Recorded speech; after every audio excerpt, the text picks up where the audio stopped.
Hey guys, welcome to Worth the Spin. I'm your mystery host for this episode, Mystery Guy. That's why I'm wearing a mask. You don't know who I am. No, I'm just kidding. It's me, Jack. I'm the same guy who does it all the time.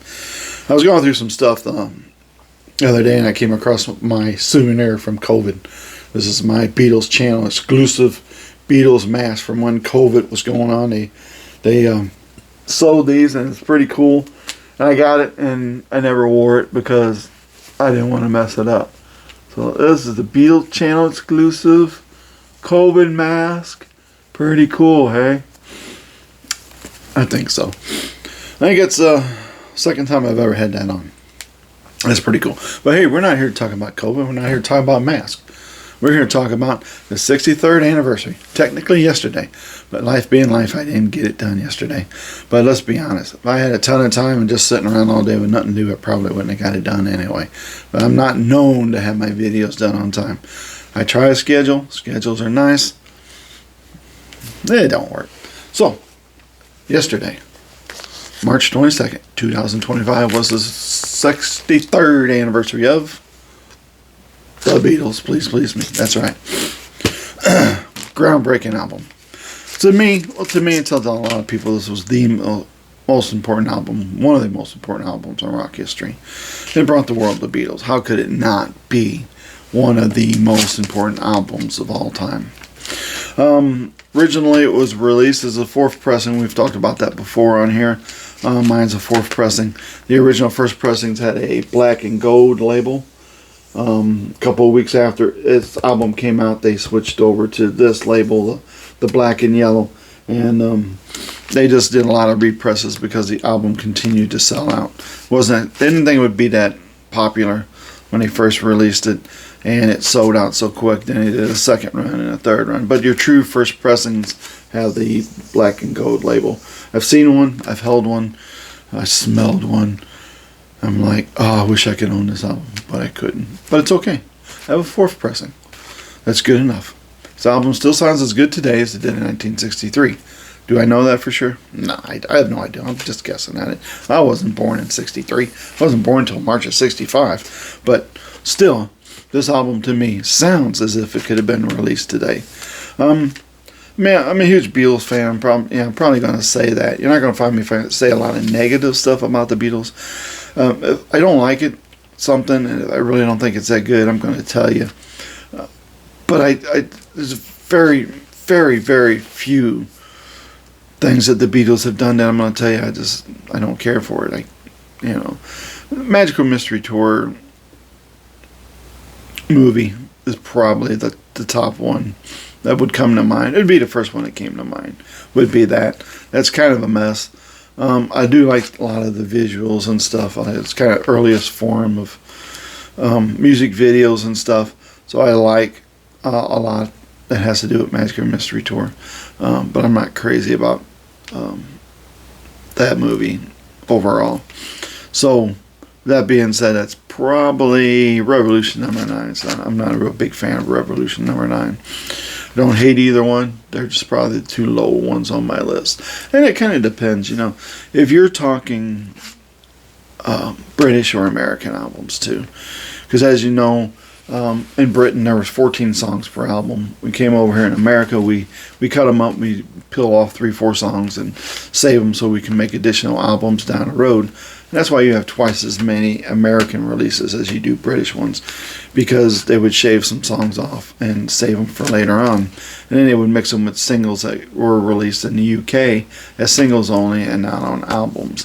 So that's how you doubled your albums over here. It's an old story, and we've talked about before. A lot of people's talked about before, but that's how it works. So anyway, you have soundtracks, and this is something probably should look into, explore a little more on this channel. Maybe we'll do that. You have Hard Day's Night, whereas the British one is, the first side is songs from the movie. The second side is all new compositions.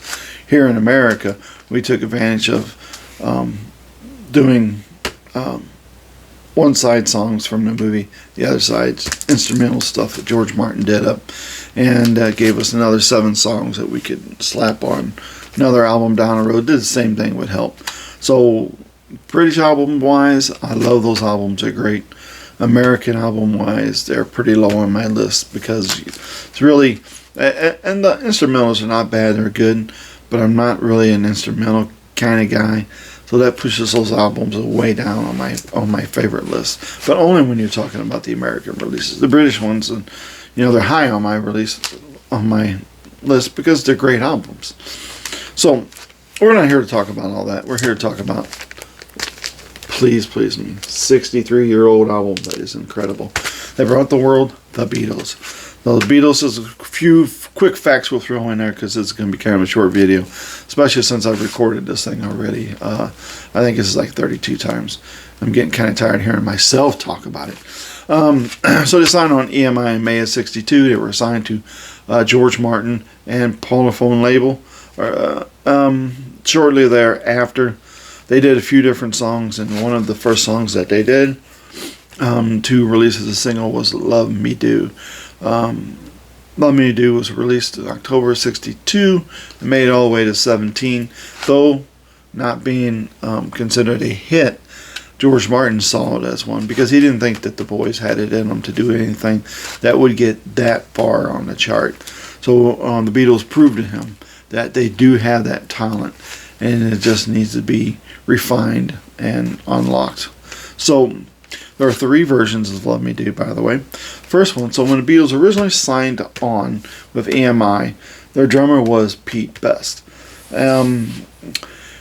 Pete was with them all through the Cavern Club years in Germany, and George Martin just listened to his drumming and said, "He just doesn't mesh with you guys. I don't think he has what it takes to be a professional musician. I think we need to look into a different drummer." So the Beatles, we're not going to lose a chance at this contract. So they fired Pete and they brought on Ringo. Ringo's a drummer that they knew from the Cavern Club days, and he played with his band Rory Storm and the Hurricanes.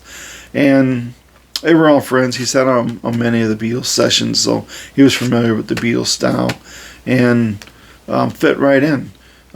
But being George Martin was still unsure about this new guy that he never heard of and never heard play, and they wanted to bring in right away to go on this single that he wanted to try to get out there and be a hit.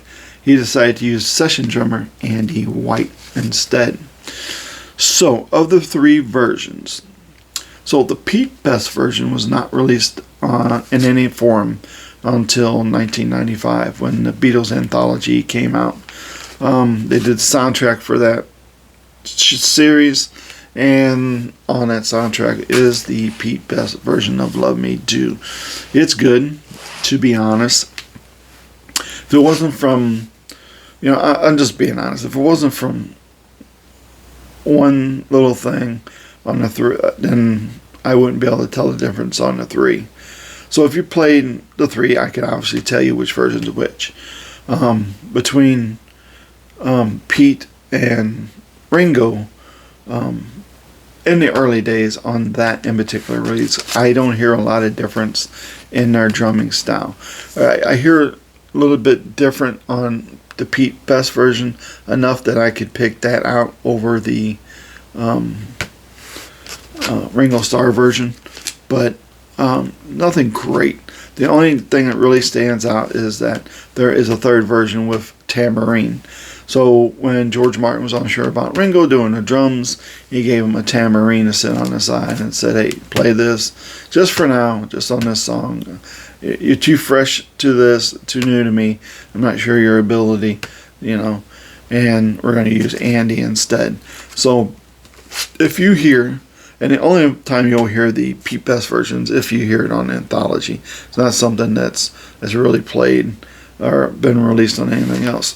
So if you listen to the single that was released for Love Me Do and the Please Please Me album version of Love Me Do, the difference is going to be a tambourine.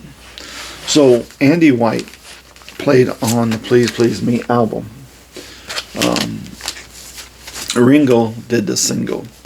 And the way you could tell the difference on these two is the tambourine. Andy White version has tambourine, whereas the Ringo Starr single version, I know, didn't bring the single with me, does not have the tambourine.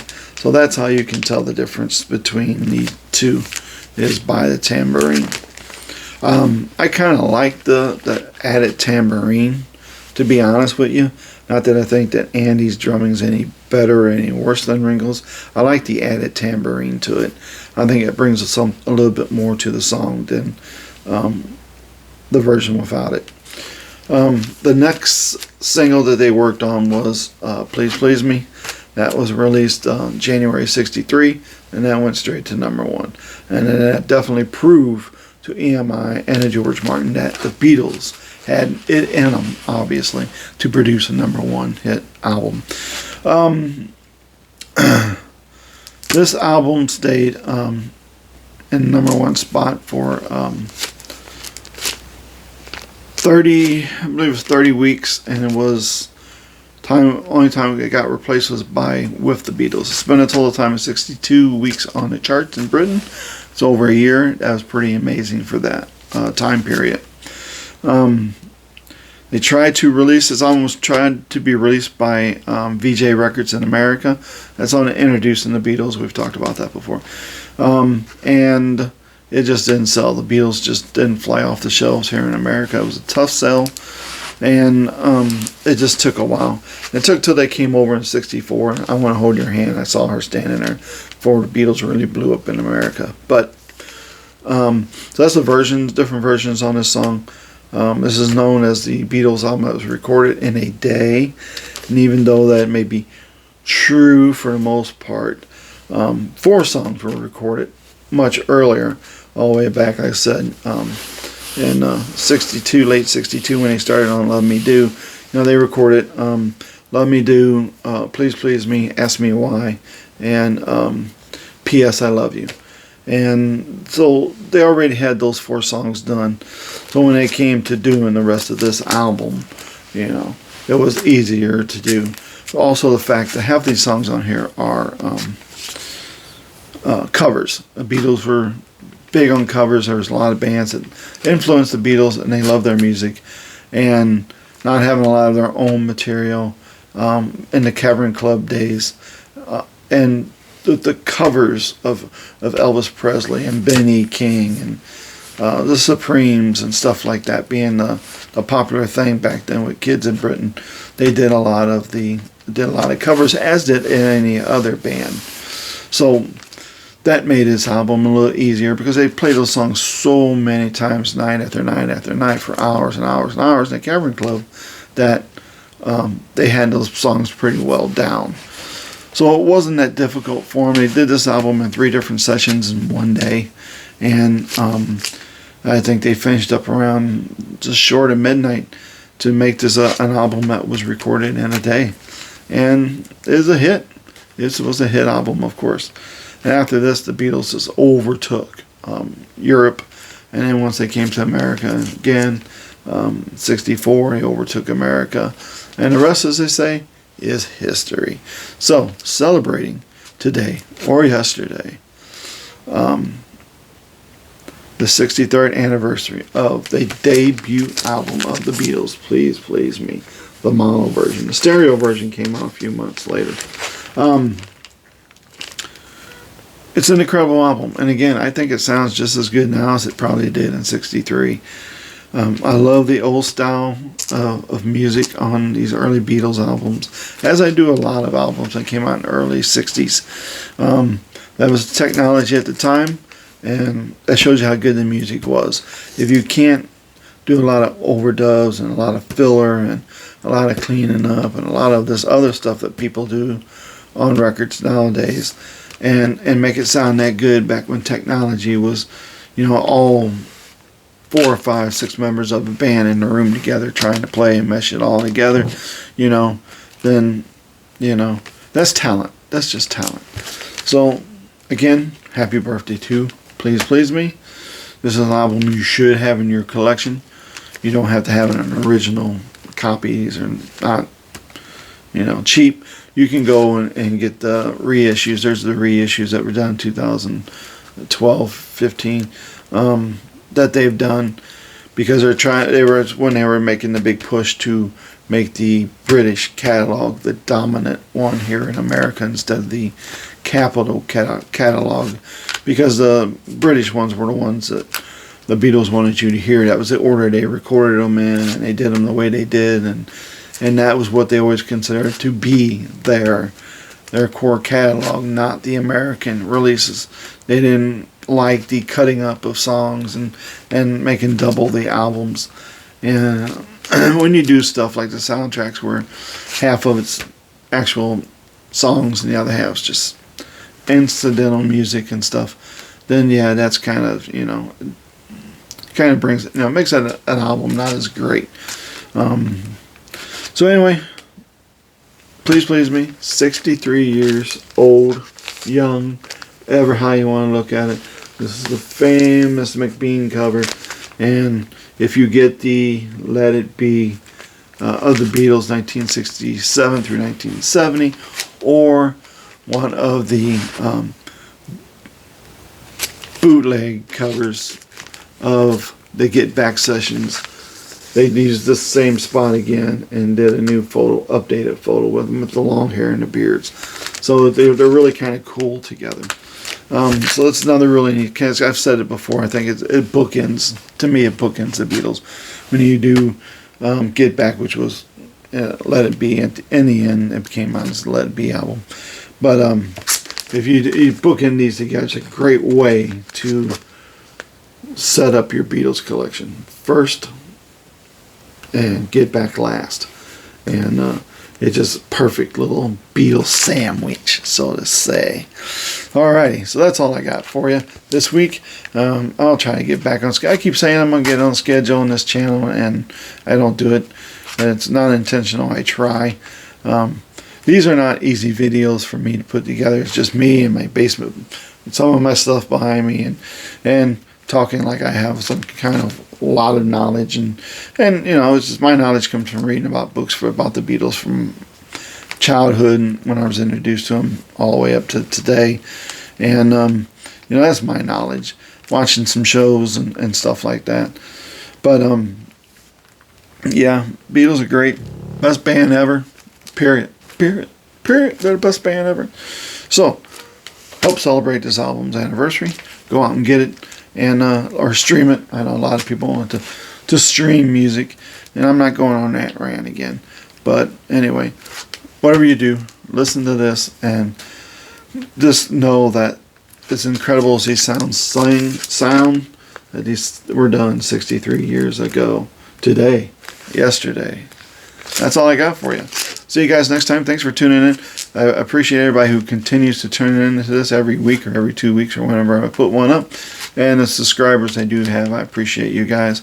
And, like the video, subscribe to it.